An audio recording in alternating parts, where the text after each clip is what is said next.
What's up guys, Mike here, the Detroit Borg with my top smartphones of 2014. So it's been a very busy year with many great flagship phones introduced, and I've kind of weeded it down to my top 7. Originally it was supposed to be top 5, but I had a really hard time eliminating some of my top picks. So these are the phones I would happily use as my daily driver. In fact, I did over the year. Now what I consider to be a good phone differs from what others do, so obviously these are my personal opinions, but I place highest priority on camera quality, display quality, and size, battery life, and software experience. Now, if any phone lags in any of these categories, they did not make my list. So I tend to favor larger phones, whether the phone actually uses that screen real estate or not, just because the screen is much easier for me to use, especially with on-screen keyboards. For number 7, I've chosen the OnePlus One, which proves you can make a great flagship smartphone at nearly half the cost of the competition for basically budget phone pricing. Now, admittedly, this phone almost did not make the cut, mostly because it's very difficult to purchase with that now infamous invite system.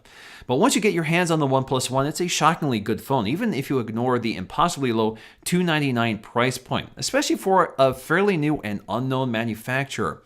Now, it's equipped with a fantastic and fairly large 5.5-inch 1080p display with an excellent 13-megapixel 4K camera on the back. But perhaps the two biggest reasons I love this phone is the software and the battery life. Now, the OnePlus One is powered by CyanogenMod 11S, which is one of my favorite versions of Android, which gives you plenty of useful features and customization options, all while preserving a near-stock Android experience, which contributes to some of the best battery performance on the phone I've seen this year. I'm also a big fan of the sandstone texture on the back of the black phone, which makes the phone very nice to handle and nearly impossible to drop. So it's actually really nice to use a phone without a case for once. Now, although the One doesn't have the best camera or the best display on the list, the combination of great software and solid design makes this phone a standout for 2014, even before you consider the pricing. For number 6, I've chosen the HTC One M8 Google Play Edition, which is one of the first phones to be introduced in 2014. So the M8 stands out for its beautiful and solid, all aluminum design, which makes it one of the best looking and best built phones of 2014. We also have a bright and sharp 5-inch 1080p LCD display, although it is the smallest display on any of the phones I'm reviewing today. Now, the M8 also has the best sounding speaker system of any phone, with front-facing HTC BoomSound stereo speakers. So although we do have other phones with stereo front-facing speakers, these are by far the best.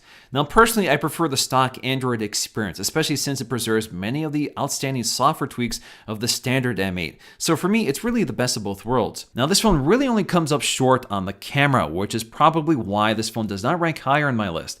Now, the ultra-pixel camera is effectively 4 megapixels, which is just far too little resolution to work with nowadays. Now, that ultra-pixel camera is supposed to give you better low-light performance, and it does, but newer cameras are now using optical image stabilization and more powerful image processing software and hardware to give you even better results, despite having much higher resolution to work with and smaller pixels. So in the end, the HTC One M8 is a solid phone that is just a little dated next to the newer competition, which has evolved quickly. For number 5, I've chosen the Sony Xperia Z3, which stands out for a number of reasons, including an incredibly bright and vibrant 5.2-inch triluminous LCD display, which combines the brightness of an LCD panel with the color vibrancy of an OLED. Now, the Z3 also has a stunning 20.7 megapixel camera with outstanding software stabilization and 4K video with one of the best camera interfaces on any phone. It's also made beautifully with an all-glass and metal design, which is thin and compact, and it's the only water-resistant phone on my list, which unfortunately means we have to deal with the inconvenience of watertight flaps covering some of the ports and slots. And like some of the other great phones on this list, we have a set of front-facing stereo speakers. Overall, the Z3 brings outstanding design, hardware, and cameras to the table with a fairly lightweight and attractive Android skin. Its only weakness is battery life, especially if you use the screen at maximum brightness, but its many other strengths make it one of my favorites of the year. For number 4, I've chosen the LG G3, which is one of the first phones this year to launch with a QHD display, and it does so in a very compact and lightweight form factor with very thin bezels. This phone is a good example of why screen size is not fully indicative of phone size, because the G3 is actually more compact than any other 5.5-inch phone on the market and is almost as compact as smaller screen devices like the Galaxy S5.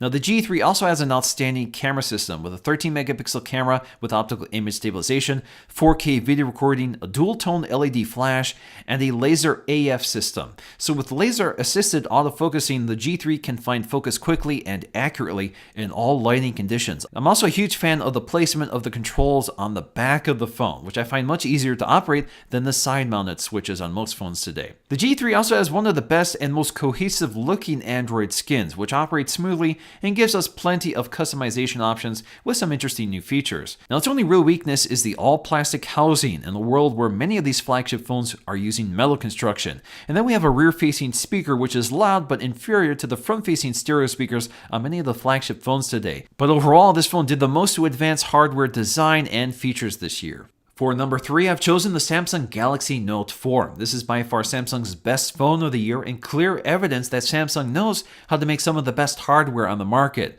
Now, the Note 4 has one of the best displays on any phone today, with a large 5.7-inch QHD Super AMOLED display, which is now much more color accurate with clearer whites and deeper blacks. We also have one of the best cameras on any phone, with a 16-megapixel sensor featuring optical image stabilization and the best 4K video recording of any phone I reviewed this year. We also have a much improved design with a metal frame, which doesn't make it the best looking phone on the market, but does go a long way to create a sense of rigidity and quality to the Samsung line. It's also the only phone in my top 3 that has a user replaceable battery and upgradable storage.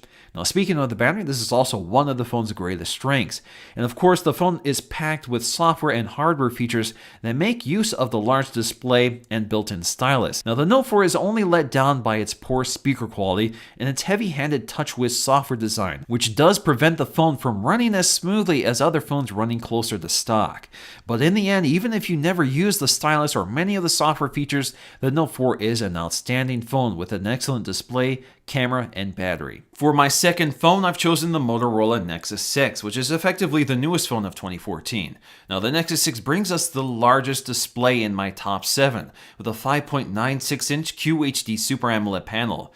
We also have a 13-megapixel camera with optical image stabilization with 4K video recording, along with loud front-facing stereo speakers. We also have top-tier internal specs with a large battery, which delivers pretty good battery life, and you have a rapid turbocharger, which is lifted from other Motorola products launched this year. The Nexus 6 also benefits from the excellent build quality of the Moto X design upon which this phone is based, with that nice metal frame.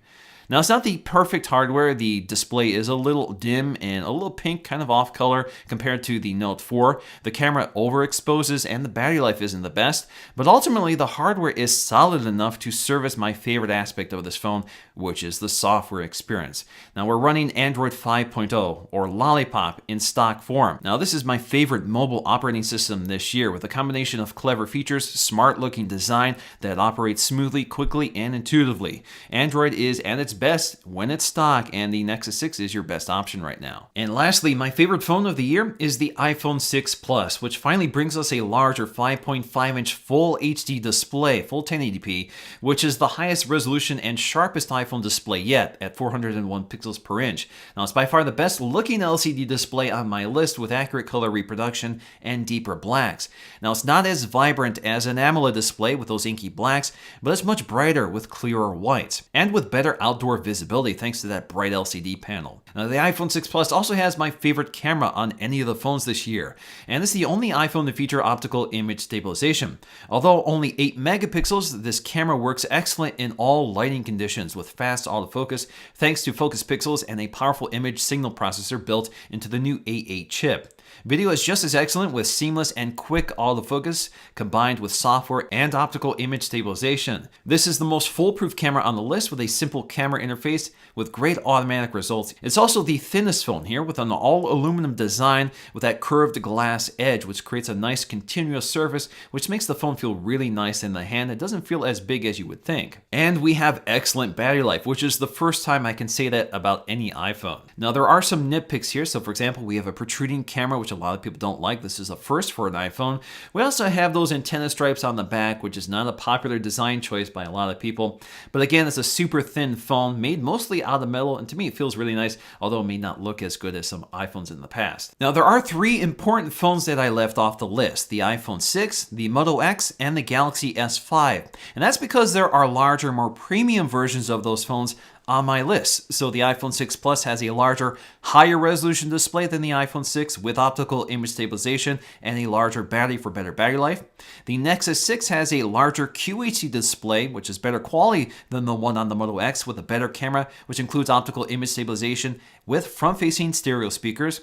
And then we have the Note 4, which again has a larger display with QHD resolution over the 1080p GS5, along with a better camera and just better build quality. Another standout phone for the year was the Galaxy Note Edge, which I really liked, although it did have some shortcomings, including a weaker battery life and a dimmer display next to its Note 4 cousin. But the Note Edge brings a really interesting design that I think a lot of people are overlooking as a gimmick, but I think really enhances the usability of large handsets like the Note 4. Now, most of these are expensive flagship phones, except for the OnePlus One, which is priced like a budget phone. But if you're really looking for a great budget phone, there was one that really stands out, and that is the Moto G. So the Moto G retails for $179 off contract, and that gets you a large 5-inch 720p display with an 8-megapixel camera and front-facing stereo speakers. So definitely a solid phone, and perhaps the best budget phone on the market today, and the one I recommend to most people who ask for a budget-minded phone. Now, another standout phone for 2014 is the BlackBerry Passport. Now, while it's not one of my favorite phones of the year by any means, the BlackBerry Passport really shows off that BlackBerry can adapt and do something interesting while preserving its roots. With this very interesting form factor, it's a large display device with a full QWERTY keyboard. It's definitely unusual, definitely stood out, and a lot of people are big fans of it.